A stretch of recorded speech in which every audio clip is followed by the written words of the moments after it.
Today is Tuesday, November 26th. What to know today about a major court ruling impacting which top officials must testify before Congress, newly leaked documents about China, and 3 major company mergers. Plus, new airport tech could mean shorter security lines, which city is kicking out Uber, and the movie theater thanking Netflix. Welcome to The Newsworthy. All the day's news in less than 10 minutes. Fast, fair, fun, and on the go. I'm Erica Mandy. Thanks so much for being here. You ready? Let's do this. They must testify. A new ruling from a federal judge says not even the president's closest aides can ignore a subpoena from Congress to talk under oath. It's a major ruling that's a win for Democrats and could have an impact on the impeachment investigations, since several potential witnesses have refused to show up under White House orders. In the judge's 120-page decision, she said it's not for the White House to decide, and, quote, presidents are not kings. Though the AP reports, she also said once someone does show up to testify, they don't actually have to talk about everything. The president can use executive privilege over sensitive issues. So they could show up in person, then refuse to answer question by question. The judge's ruling is specifically about the former White House lawyer Don McGahn, but it could have implications for other witnesses in the impeachment investigations as well. If the ruling holds, we could see more key people, top officials, testify. But the Trump administration is fighting this and filing an appeal. The Justice Department has argued that presidential advisors have absolute immunity. It's worth noting lawmakers are on a break this week, but CBS News reports an impeachment report is in the works. It's meant to bring together all of the evidence and outline an argument about whether President Trump should be impeached. And it sounds like it could come out as soon as next week. Stay tuned.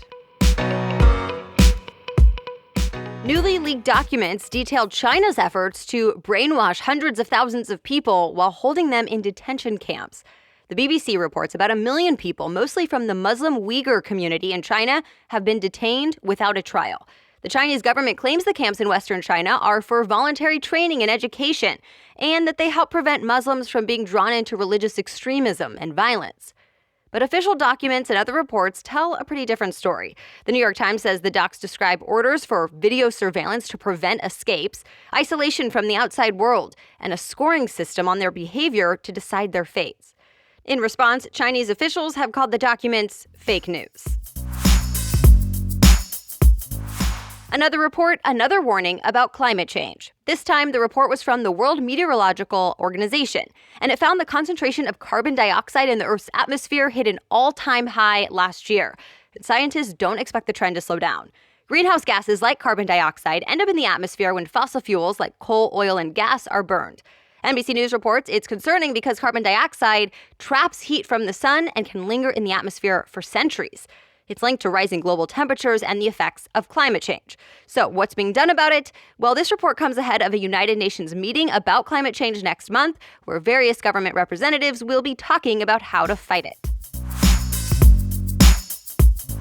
Researchers are working on new airport tech they hope will speed up long security lines.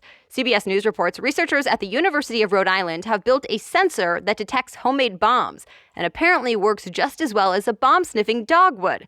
The device is expected to eventually be the size of a cell phone and can be mounted on a drone. Then, in case a bomb actually is found, they also made a gel that can flash freeze it, so it can safely be removed from the area. That's still being tested in a field, but TSA's newest technology is being tested at an actual airport in Las Vegas. They call it the Innovation Checkpoint. For example, a new ID reader would scan IDs so you don't have to show them to officers. Plus, the new system allows carry-on bags to go through a CT scanner, so electronics and eventually liquids could stay in your bags, which means faster security lines. TSA hopes to roll out the new checkpoint to more airports by 2022. All right, we have much more news ahead, including some major company mergers and the city where Uber just lost its license to operate. But first, thanks to our sponsor this week, GenoPalette. GenoPalette analyzes your genetics to help you eat healthier, which is pretty unique and interesting to see. Using a DNA analysis, they determine things like whether it's best to eat a low or high carb diet, if your body needs a higher intake of specific nutrients, and how you metabolize things like caffeine. I learned I have a higher chance of being more sensitive to gluten and lactose than I originally realized. So I'm paying more attention to how I feel after eating those types of foods and cutting back a bit. To learn more and get your report, go to genopalette.com and use the code newsworthy for 20% off your report. Remember, if you have already provided your DNA to something like Ancestry, you can upload that same data. Go to genopalette.com, spelled Genopalate, genopalette.com with the code newsworthy for 20% off. Now back to the news. There are a few big mergers to tell you about, worth more than $60 billion total.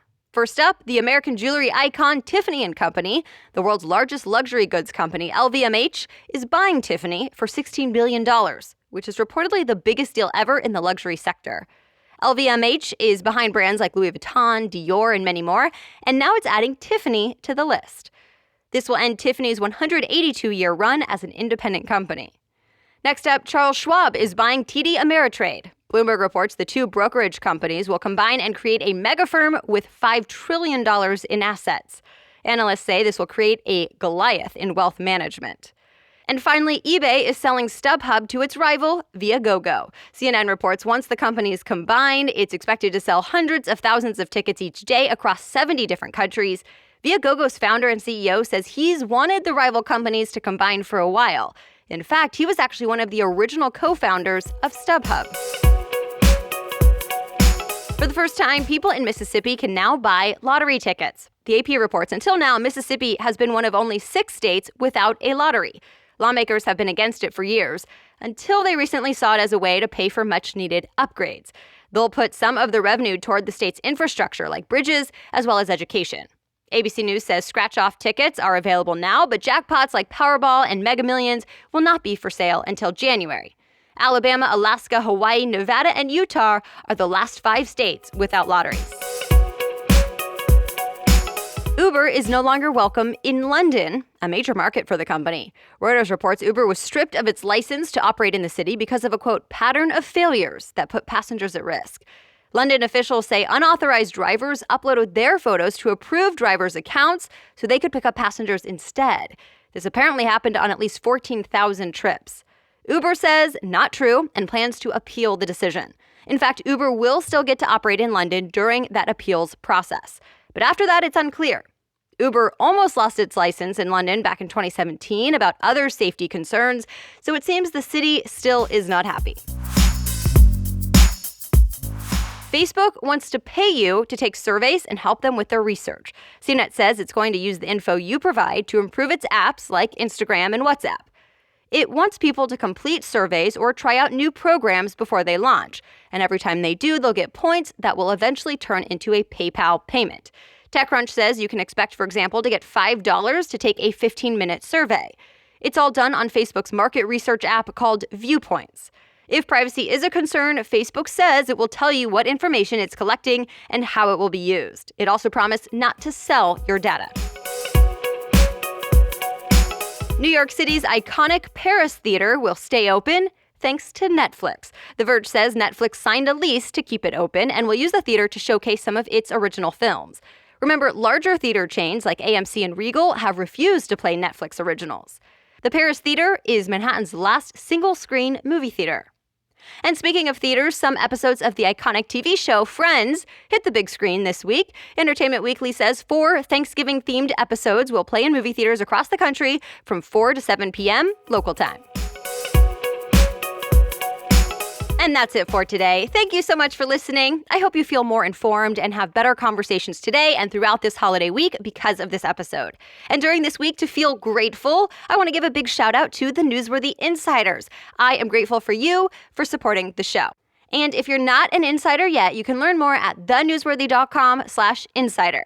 And remember, you can always read more about any of the news stories we talk about. Just find the links and sources in your podcast app or over on thenewsworthy.com/show notes. The Newsworthy is ready for you to listen every weekday by 4 in the morning. I'll be back with more news tomorrow. Have a great day.